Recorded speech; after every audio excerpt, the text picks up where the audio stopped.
ಇವತ್ತು ಪತ್ರಿಕಾ ಮಾಧ್ಯಮದ ಮೂಲಕ ನಮ್ಮ KSRTC ಸಂಘಟನೆಗಳ ಜಂಟಿ ಕ್ರಿಯಾ ಸಮಿತಿಯ ವತಿಯಿಂದ ಏನು ನಮ್ಮ ಸಾರಿಗೆ ನೌಕರರ ವೇತನ ಪರಿಷ್ಕರಣೆ, ಅದರ ಜೊತೆಯಲ್ಲಿ ಹಿಂಬಾಕಿ ವೇತನ, ಇತರ ಮೂಲಭೂತ ಸೌಲಭ್ಯಗಳ ಕುರಿತು ಈಗಾಗಲೇ ಸುದೀರ್ಘವಾಗಿ ಜಂಟಿ ಕ್ರಿಯಾ ಸಮಿತಿಯ ಹಲವಾರು ಪದಾಧಿಕಾರಿಗಳು ಮಾತನಾಡಿದ್ದಾರೆ.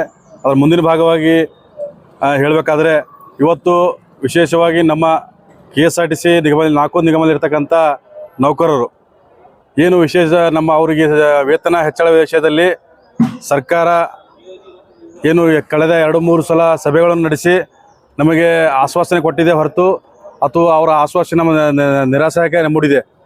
ಯಾವ ರೀತಿ ಅಂದರೆ ನಮ್ಮ ನ್ಯಾಯಯುತವಾಗಿ ಕಳೆದ ಒಂದು ಬೊಮ್ಮಾಯಿ ಸರ್ಕಾರನಲ್ಲಿ ಏನು 15% ವೇತನ ಹೆಚ್ಚಳ ಮಾಡ್ತು, ಅದರ ಹಿಂಬಾಕಿ ವೇತನ ಸುಮಾರು 38 ತಿಂಗಳ ಹಿಂಬಾಕಿ ವೇತನ ಹಾಗೆ ಉಳಿಸ್ಕೊಂಡು ನಮಗೆ ನೀಡಿರುವುದಿಲ್ಲ. ಅದ್ರ ಜೊತೆಯಲ್ಲಿ ಮತ್ತು ಏನು ಹೊಸ ವೇತನ ಪರಿಷ್ಕರಣೆ 1/1/24ರಲ್ಲಿ ಆಗಬೇಕಾಗಿತ್ತು, ಅದನ್ನು ಕೂಡ ಸುಮಾರು ಈಗ ಇನ್ನು 2 ತಿಂಗಳಾದರೆ 2 ವರ್ಷಗಳ ಕಲಿತಾ ಬಂತು.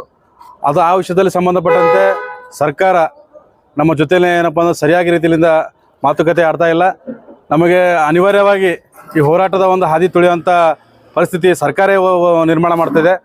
ನಮ್ಮ ಕಾರ್ಮಿಕ ಸಂಘಟನೆ ಜಂಟಿ ಕ್ರಿಯಾ ಸಮಿತಿ ಈಗಾಗಲೇ ಬರುವ 15ನೇ ತಾರೀಕು ಎಲ್ಲ ಕೇಂದ್ರ ಕಚೇರಿಯ ಆವರಣದ ಮುಂದೆ ನಮ್ಮ ಒಂದು ಬೇಡಿಕೆಗಳಿಗೋಸ್ಕರ ಉಪವಾಸ ಸತ್ಯಾಗ್ರಹ ಕೂಡ ಹಮ್ಮಿಕೊಂಡಿದೆ.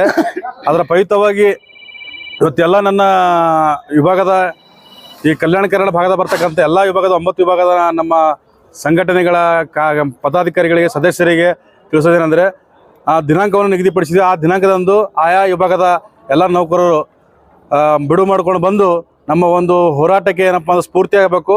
ನಮ್ಮ ಹೋರಾಟದ ಶಕ್ತಿ ಪ್ರದರ್ಶನವನ್ನು ಸರ್ಕಾರಕ್ಕೆ ಆಡಳಿತವರಿಗೆ ಮುಟ್ಟಿಸೋ ರೀತಿಯಲ್ಲಿ ನಾವೆಲ್ಲರೂ ಕೂಡ ಮಾಡ್ಬೇಕಂತ ಹೇಳಿ ಈ ಒಂದು ಸುದ್ದಿಗೋಷ್ಠಿ ಮೂಲಕ ತಿಳಿಯಕ್ಕೆ ಬಯಸ್ತೀವಿ.